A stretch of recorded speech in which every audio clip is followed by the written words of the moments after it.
Hello, I'm Richard from the Soap Kitchen, and we're going to show you how to make a very interesting version of a cold process soap. This is a whipped soap which uses completely cold ingredients, and when it's whipped it can actually resemble something a bit like a meringue.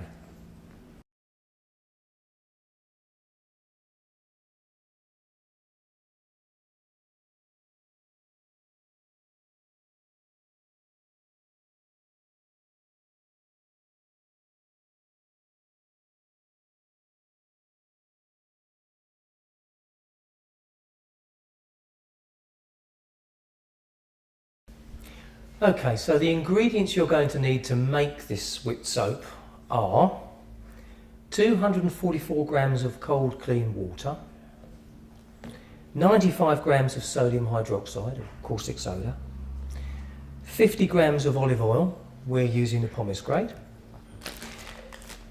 Coconut oil here is 200 grams, this is the hard refined variety, and 400 grams of palm oil.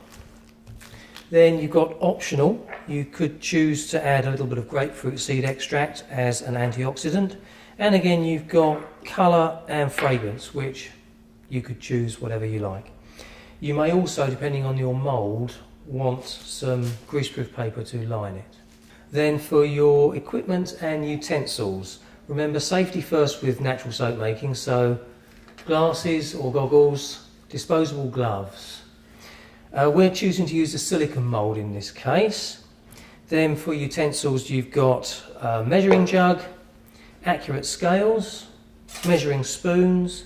You'll probably find a graduated pipette is useful. Then we've got two bowls here. These are plastic, you could use stainless steel.